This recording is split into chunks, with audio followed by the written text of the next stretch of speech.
Coming up. Breaking news: in a major escalation of the crisis in the Middle East, Iran has started a direct attack on Israel by launching dozens of drones to attack targets there. Where right now, Dan, we're literally hearing sirens outside. We just heard an explosion, probably in Iron Dome interceptor knocking down one of these UAVs. Wow. Which that's happening right near over your head, it sounds. But yeah, it's very close. So where these UAVs are going, obviously they're coming to Jerusalem, and we suspect many other places around the country.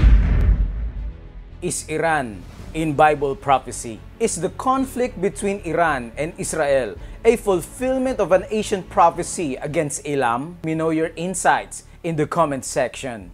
Welcome, dear friends, to DIBP Media. Kindly like and share this encouraging video to all. Jeremiah 49 verse 34 and 36. Behold, I will break the bow of Elam, the foremost of their might. Against Elam, I will bring the four winds from the four quarters of heaven and scatter them toward all those winds. There shall be no nations where the outcasts of Elam will not go. Here is the latest news. A report has warned that an attack on Israeli infrastructure by Iran or its proxies is imminent.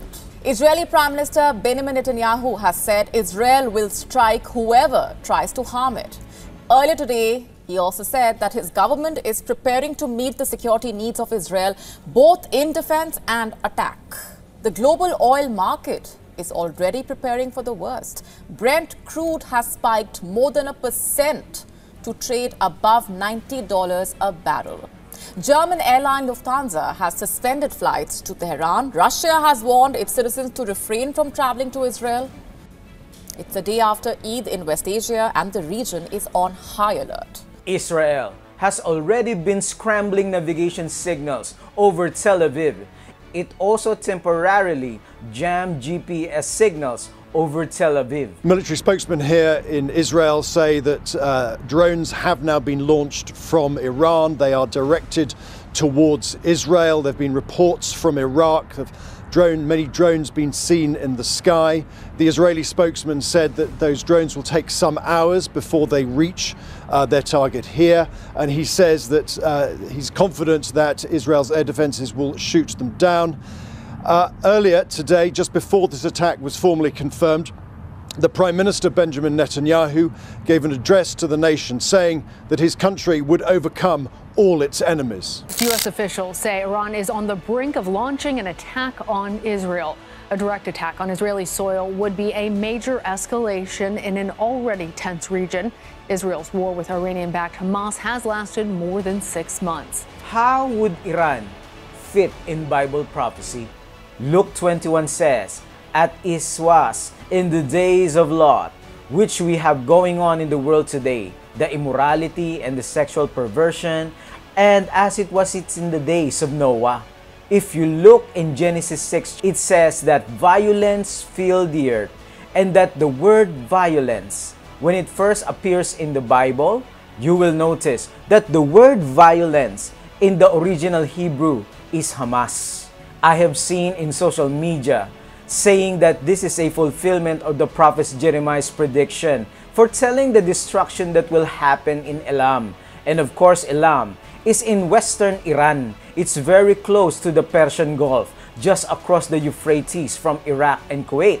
And so the prophet says that God is going to bring judgment against this portion of what is today, and connecting it to Ezekiel 38 and 39, dealing with Gog and Magog. What is God's will message in Ezekiel and in connection with end-time revelation? Is it only centered in Iran and Elam?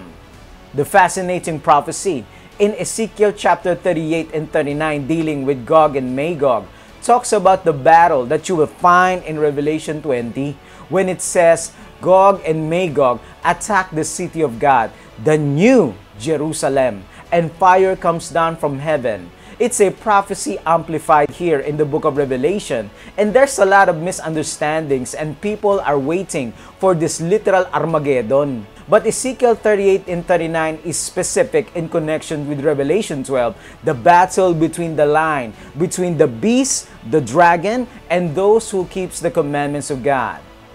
What is the real truth about the king of the north and the king of the south? And I saw one of his heads as if it had been mortally wounded. Atheistic France at that time of the end gave a deadly wound to the papacy, who is the symbolic king of the north. As the title king of the north progresses through Bible prophecy, it was the papacy. Daniel 11 verse 44, but tidings out of the east and out of the north shall trouble him. Tiding, which means good news from the east and north, troubled King Nebuchadnezzar, the literal king of the north. What is this good news? Tidings that troubled King Nebuchadnezzar. It was from Daniel, Hananiah, Azariah, and Mishael about the dream of Daniel 2, that his kingdom Babylon will be conquered. He did not like the dream and its interpretation, so he sets up an image of worship in Daniel 3 and with a death decree to whoever doesn't worship his image will be persecuted and will suffer death. The two-nation army, Medo-Persia, conquered Babylon, and amazingly, these were from the east and the north of Babylon. Medes are from the north and the Persian is from the east. Who ruled over them? Answer, Cyrus. Cyrus is a type of Jesus Christ that defeats Babylon. Jesus Christ will also defeat spiritual Babylon of Revelation 17. The title King of Kings only belongs to Jesus. The Bible is showing us that obviously Satan is a counterfeit to everything that God has done and will do to deceive the majority, people in the past, present, and in the final days. Satan is the king of the north who seeks to counterfeit the second coming of Jesus. Daniel 11 verse 40 says, and the king of the north shall come against him like a whirlwind with chariots and with horsemen and with many ships. What comes to mind when you think of chariots and horsemen? Land. What comes to mind when it says whirlwind? Air. What comes to mind when it say ships? Sea. In the book of Revelation, there are three powers that are described. The dragon, Satan, who is the prince of the air. The beast, Antichrist, from the sea, the papacy. The beast from the earth, the land, USA, and apostate Protestantism.